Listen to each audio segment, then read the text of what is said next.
નમસ્કાર, પ્રણામ. હું નિકુંજ જાની. ગુજરાતના એક સમયના પ્રાચીન પાટનગર એવા પાટણથી કોણ બનશે પ્રધાનમંત્રીમાં આપનું સ્વાગત, અભિવાદન કરું છું. જી હા, પ્રાચીન નગરી એવી પાટણમાં આપણી સાથે અહીંના નાગરિકો જોડાશે, સાથે જ ભાજપ કોંગ્રેસના કાર્યકર્તાઓ સાથે ભાજપ કોંગ્રેસના જે ગેસ્ટ છે તેનો ઇન્ટ્રોડક્શન કરાવું. બીજેપીમાંથી કેસી પટેલ મહામંત્રી જોડાશે, તો સાથે જ સ્નેહલભાઈ પટેલ ભારતીય જનતા પાર્ટીમાંથી પોતાનો પક્ષ રાખશે. કોંગ્રેસમાંથી લાલેશભાઈ ઠક્કર પાટણના શહેર પ્રમુખ, તો સાથે જ કોકિલાબેન પરમાર આ ડિબેટની અંદર જોડાશે. સૌથી પહેલા વિપક્ષની ભૂમિકા ભજવી રહેલ કોંગ્રેસ પાસે લાલેશભાઈ, ખરાખરીનો જંગ માનવામાં આવે છે પાટણનો આ વખતે. શા કારણે પાટણની જનતા કોંગ્રેસ પર વિશ્વાસ કરે અને શું કામ મત આપે? પાટણની જનતા એટલા માટે મત આપવાની છે કે 2014માં લોકસભાની ચૂંટણી હતી, અત્યારે લોકસભાનું ઇલેક્શન છે. 2014માં અહીંયાથી લીલાધરભાઈ વાઘેલા ચૂંટણી જીતેલા અને 5 વર્ષની અંદર સામાજિક કાર્યક્રમોમાં અથવા તો પાટણ અપેક્ષા રાખે કે પાટણનો સ્થાપના દિવસ હોય 12 મહિનામાં એક વખત, ત્યારે એમની હાજરી હોય. એવા સામાજિક કાર્યક્રમોમાં તો હાજરી નથી આપી, પણ પાટણના ડેવલપમેન્ટ માટે જિલ્લા આયોજનની મિટિંગ થતી હોય છે ને એની અંદર MP, MLA, કલેક્ટર જેવા અધિકારીઓ જ બેસી શકતા હોય છે. આવી 5 વર્ષમાં જે આયોજનની 50થી વધુ મિટિંગો થઈ, એમાં પણ એમની હાજરી માત્ર 4 થી 5 મિટિંગમાં છે. એટલા માટે પાટણના ડેવલપમેન્ટમાં જે સંસદ સભ્યની ભૂમિકા હોવી જોઈએ એ બિલકુલ એમની રહી નથી. એ સિવાય પણ એમની જે 5 વર્ષની અંદર સંસદ સભ્ય તરીકે જે કામગીરી હોવી જોઈએ એ પણ પાટણ ટૂંકમાં નિષ્ક્રિયતા. કેસી પટેલ સાહેબ, શા કારણે જનતા ગુજરાતમાં વિશ્વાસ 26 બેઠકો પર મૂકે અને ખાસ પાટણની જે સીટ છે તેના પર ફરી એક વખત ગુજરાતના ભારતીય જનતા પાર્ટીના સાંસદ દિલ્હી સુધી શા કારણે મોકલે? ગુજરાતમાં 26 બેઠકો માટે ફરી એક વખત રેકોર્ડ એટલા માટે કરે કે ઉત્તર ગુજરાતના પનોતા પુત્ર ગુજરાતના એવા નરેન્દ્રભાઈ મોદીએ જે પ્રકારે દેશનું 5 વર્ષ શાસન કર્યું છે અને એ શાસન કર્યા પછી ગરીબો, મધ્યમ વર્ગ અને આ સૌના માટે જે કામો કર્યા છે હું આગળ ગણાવીશ, હજુ આપણી ડિબેટ ચાલવાની છે. અને એટલા માટે જ્યારે રાષ્ટ્રીય અધ્યક્ષ પણ અમિતભાઈ શાહ એ ગુજરાતના હોય ત્યારે સમગ્ર દેશમાં જે પ્રકારે નેતૃત્વ પૂરું પાડ્યું છે અને ભારત માતાને આગળ લઈ જવાનું કામ કર્યું છે, માટે 26 બેઠકો ભારતીય જનતા પાર્ટી. સ્નેહલભાઈ, ખાસ જે રીતે કહી રહ્યા છે કે સાંસદની કામગીરી નિષ્ક્રિય રહી હતી અને તેના આધારે જનતા હવે બીજેપીના નવા જે ઉમેદવાર છે, નવા મુરતિયા છે, તેને પણ પસંદ નહીં કરે. જ્યારથી નરેન્દ્રભાઈએ દિલ્હીમાં શાસન સંભાળ્યું, આ પાટણનું ઘરેણું સમાન રાણકી વાવ વર્ષોથી હતી. નરેન્દ્રભાઈ આવ્યા તરત જ એને વર્લ્ડ હેરિટેજનો દરજ્જો આપ્યો. એના પછી પહેલી વખત એવી ઘટના ઘટી કે રાણકી વાવને 100ની નોટ ઉપર પ્રસ્થાપિત કરીને સમગ્ર વિશ્વમાં રાણકી વાવને કોઈ મહત્વ આપ્યું હોય તો એ નરેન્દ્રભાઈ છે. પાટણ ભીલડી રેલવે પાટણ ભીલડી રેલવેનો પ્રશ્ન અત્યારનો હતો જ નહીં, વર્ષોથી હતો. 10 વર્ષ યુપીએનું શાસન હતું. આ જ ઉમેદવાર જગદીશભાઈ પણ જીતેલા હતા, કેમ ન કરી? ફરી આવીશ તમારી પાસે. બેન, શા કારણે જનતા મોકો આપે કોંગ્રેસના ઉમેદવારને? અહીંયા સૌથી પહેલો તો એક તો શિક્ષણનું નગરી છે, આ તો બેરોજગારીનો સૌથી મોટો પ્રશ્ન છે. આજે તમે જોશો મહેસાણાથી માંડીને આગળ બધી જ ઇન્ડસ્ટ્રીયલ ડેવલપમેન્ટ થયું છે, જ્યારે પાટણમાં આજ સુધી એક પણ ઇન્ડસ્ટ્રીઝની સ્થાપના નથી થઈ. બરાબર છે. સૌથી પહેલો બેરોજગારીનો પ્રશ્ન. એ સિવાય પણ ઘણી સમસ્યાઓ છે, જે કાયદાકીય રીતે મહિલાઓના રક્ષણનો પ્રશ્ન છે, ઘણી બધી સમસ્યાઓ છે જેના કારણે. અને અમારા ઈદકા ચાંદ જેવા જે સાંસદ હતા, જે ક્યારે જોવા મળ્યા નથી, એમને ગોદ લીધેલું જે ગામ હતું એમાં આજ સુધી કોઈ વિકાસ નથી કર્યો. તો આ અસર નહીં થઈ કેસી પટેલ સાહેબ, જે સાંસદની જે પ્રકારની અહીં કામગીરી હતી ને, તમે પણ કહો ના કહો પણ લીલાધરભાઈને પડતા મૂકી નવા ઉમેદવાર પસંદ કર્યા, નહીં અસર પડે? નહીં, ભારતીય જનતા પાર્ટીએ હંમેશા જુદા જુદા સમયે જુદા જુદા લોકોને પ્રતિનિધિત્વ કરવાની તક આપી છે. લીલાધરભાઈ પણ જ્યારે ભરતસિંહજીએ ફોર્મ ભર્યું, ભરતજી ઠાકોરે ફોર્મ ભર્યું, ત્યારે તેઓ ઉપસ્થિત રહ્યા હતા. પરંતુ જે બેરોજગારીનો પ્રશ્ન, મને પૂરતો સમય આપજો, તો જે પ્રકારે ઉત્તર ગુજરાત અને એમાંય પાટણ જિલ્લો અને પાટણ લોકસભા, અહીંયા આગળથી સૌથી વધુ લોકો જ્યારે ચોમાસું પૂરું થાય પછી લોકો પલાયન થતા હતા. નરેન્દ્રભાઈના કારણે સુજલામ સુફલામ યોજના, નર્મદાની યોજના પૂરી કરવાના કારણે આજે 100% લોકો સ્થાયી થયા છે. ધંધા રોજગાર અને આજે માર્કેટયાર્ડો દર 2-3 દિવસે બંધ રાખવું પડે છે. એટલે ખેતીની સૌથી વધુ પેદાશ થવા માંડી છે અને ગુજરાતનો અને એમાં ઉત્તર ગુજરાતનો ખેડૂત આજે સુખી થયો છે. ખાસ બીજેપી કોંગ્રેસના કાર્યકર્તાઓ પાસે શા કારણે ઠાકોર સાહેબને મત આપે કોંગ્રેસ અહીંથી? ઠાકોર સાહેબને મત આપવા માટેનું કારણ છે કે પાટણ ભીલડી જે લાઈન છે એ એમણે ચાલુ કરાવી છે જગદીશભાઈ ઠાકોરના સમયમાં, બરાબર. અને રોજગારીની જે સાહેબે વાત કરી કે રોજગારીની અંદર પાટણમાં ફક્ત દવાખાના અને કડિયાકામ સિવાય કંઈ નથી. એ લોકો એમ કહેશે કે ચારૂપમાં જીઆઈડીસી ની સ્થાપના થઈ, પણ જીઆઈડીસી માં ખાલી ઈટ મૂકી છે અને ઉદ્ઘાટન જ કર્યું છે. એમનું કામ ફક્ત ઉદ્ઘાટન જી કરવાનું. જી ઠાકોર વર્સિસ ઠાકોરનો જંગ અહીંથી આપના ઠાકોર વિજેતા બને એના માટે શું પ્રયત્નો? પહેલા તો અમારા જે ભરતભાઈ સાહેબે એમને ટિકિટ મળી છે એમના માટે ખૂબ ખૂબ શુભેચ્છાઓ. અને પાટણમાં જંગી લીડથી જીતશે એટલે એક એનું કારણ છે એક તો પાટણ જો વર્લ્ડ હેરિટેજ સાઇટ બની છે. પછી કોંગ્રેસનું શાસન વર્ષોથી આપણે જોતા આવ્યા છીએ પાટણમાં, છેલ્લા 70 વર્ષથી જોતા આવ્યા છે. એમના આ જગદીશભાઈ સાહેબ જ હતા એમના સાંસદ, પણ એમને પાટણને એકદમ આઇસોલેટ કરી નાખ્યું હતું. કોઈ રેલવે લાઇન નથી, ઇવન હતી તો એમને બંધ કરી નાખી, પછી ફરીથી રિસાયકલ કરી અને એ કહે છે કે અમે ચાલુ કરી. ચલો ચાલુ કરી તો પાટણથી આગળ કેમ ના લઈ ગયા? કેમ કોઈ ગુડ્સ ટ્રેન ના આવી? પાટણની ઇન્ડસ્ટ્રી બંધ કરવા માટે પૂરેપૂરો શ્રેય જે એક સમયનું પાર્ટ ના કર્યો. ફરી વાર આવીશ. વિકાસના મુદ્દાઓ પર બીજેપી આગળ વધશે. જેમ અમારા બેને આગળ કહ્યું એમ કે પાટણ જિલ્લા માટે રેલવેનો એક બહુ અગત્યનો પ્રશ્ન હતો. આમની સરકારોમાં અમારા જૂના પાટા પણ ઉખાડીને લોકો લઈ ગયા હતા. અમારી સરકારમાં યુપીએની સરકારની અંદર 2012ની અંદર 90 કરોડના બજેટ અમારી સરકારમાં ફાળવવામાં આવ્યું હતું અને 90 કરોડના ખર્ચે કાંસા ભીલડી રેલવે લાઇન અમારી સરકારમાં બની છે. જી જી જી બીજા લોકો જે આપનો મુદ્દો. પ્રધાનમંત્રી મોદી સાહેબે અમારા વિસ્તારમાં જે નર્મદાનું જે પાણી આપ્યું છે એનાથી આજે ખેડૂતો એટલા ખુશ છે. દરેકના ઘરે 2 ગાડીઓ આજે અમારા વિસ્તારમાં હોય છે.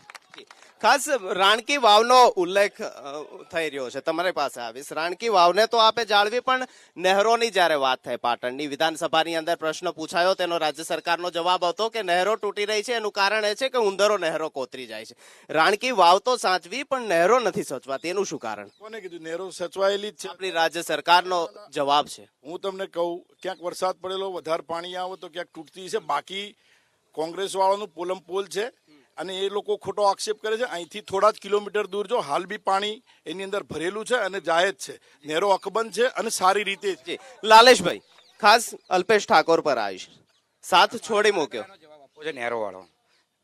તાજેતરમાં 1-1.5 મહિના પહેલા પાટણ જિલ્લાના ખેડૂતોએ ભેગા થઈ અને સુજલામ સુફલામની કેનાલ, આ કોંગ્રેસના મિત્રોના કહેવાથી પાટણ જિલ્લાના ખેડૂતો સુજલામ સુફલામની કેનાલની અંદર ફૂટબોલ રમ્યા અને સરકારનું ધ્યાન દોર્યું કે અમારી નહેરો સૂકી છે. એનાથી વિશેષ વાત બીજી મારે એ કરવી છે કે દાંતીવાડાની નહેર, આપણે તમે ડીસા જાઓ, પાલનપુર જાઓ, એ નહેરો બને આજે 30-30 વર્ષ થયા, એક પણ નહેરમાં એક પણ ગાબડું નથી પડતું. અને જ્યારે ગુજરાતના મુખ્યમંત્રી એમ કહેતા હોય કે આ ઉંદર અને નોળિયાના કારણે પડે છે, આ ભાજપના ઉંદર અને નોળિયા જે કમિશન ખાય છે એના કારણે આ નહેરો તૂટે છે. જી પટેલ સાહેબ, જે પ્રકારે વર્ષોથી નર્મદાનો પ્રશ્ન અટકેલો હતો, 8 વર્ષ સુધી 3 રાજ્યોમાં કોંગ્રેસની સરકાર હતી, સૈફુદ્દીન સોજ એના મંત્રી હતા, ત્યારે ગુજરાતના મુખ્યમંત્રીએ 72 કલાક ઉપવાસ પર બેસવું પડ્યું હતું, ત્યારે ઊંચાઈ વધી હતી.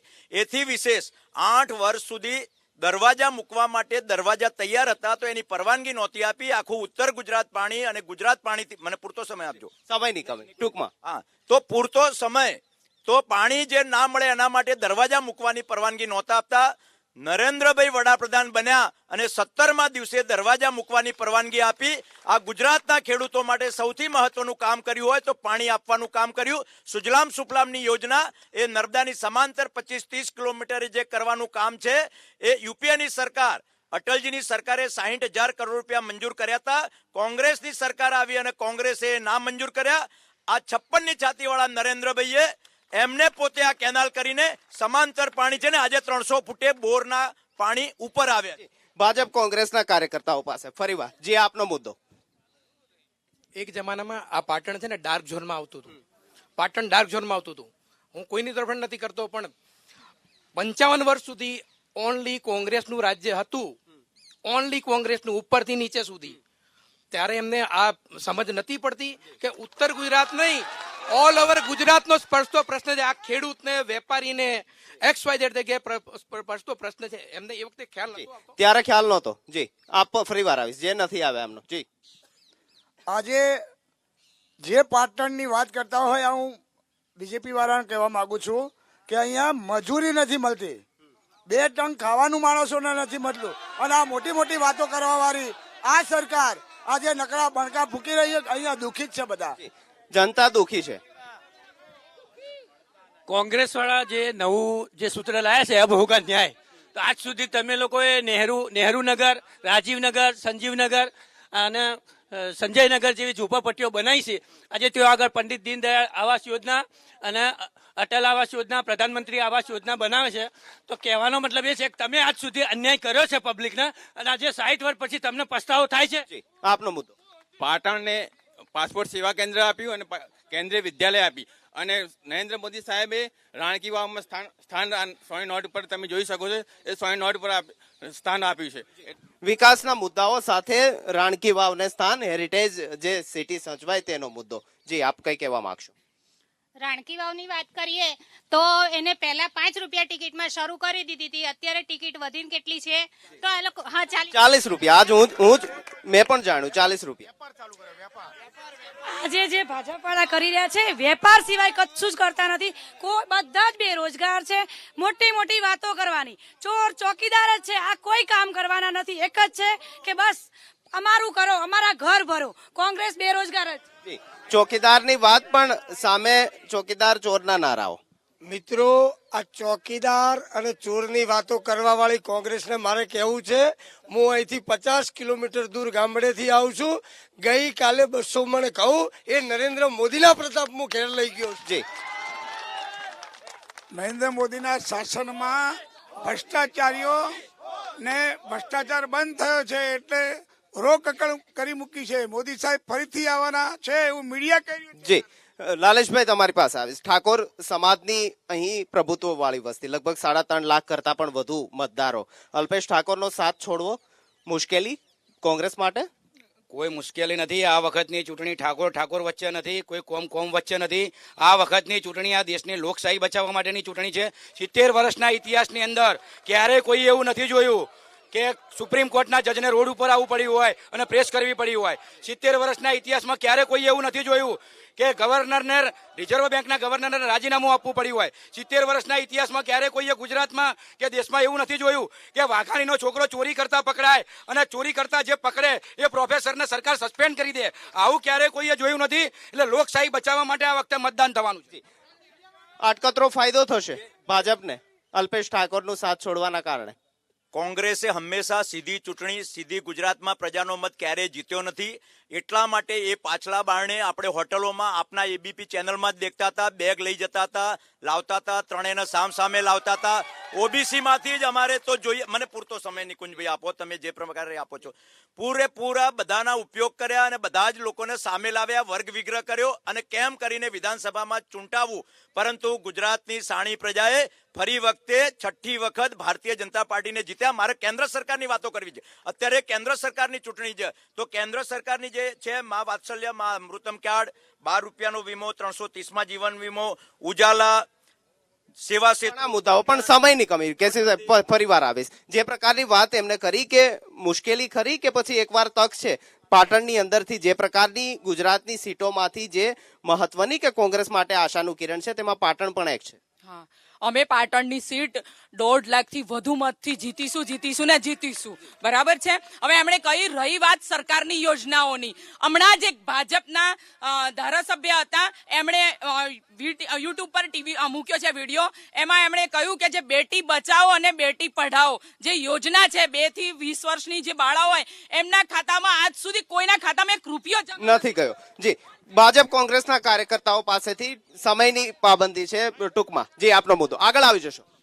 હું કેસી સાહેબને સીધો સવાલ કરવા માંગુ છું કે જે રોજગારીની વાતો કરતી હોય છે ભાજપ સરકાર, છેલ્લા 11 વર્ષથી ગ્રામ પંચાયત કોમ્પ્યુટર ઓપરેટરો જે છેવાડાના માનવી સુધી સરકારની તમામ યોજનાઓ લઈ જઈ રહ્યા છે, બરાબર, તો એમને 1 પણ રૂપિયાનું વેતન આપવામાં આવતું નથી. બીજું કે હવે આ જે પ્રધાનમંત્રી સન્માન નિધિ યોજનાની અંદર 2000 રૂપિયા આપવામાં આવ્યા હતા એક અઠવાડિયું નથી આવ્યા. જી જી આવીશ, તમારી પાસે આવીશ. ભાજપની સરકારની અંદર 2014 થી 2018 દરમિયાન 1,53,00,000 પ્રધાનમંત્રી આવાસ યોજનાના મકાનોની ફાળવણી કરવામાં આવી છે. 593 કરોડનું વિદેશી મૂડીરોકાણ અહીંયા ભારત દેશમાં થયું છે. જી જી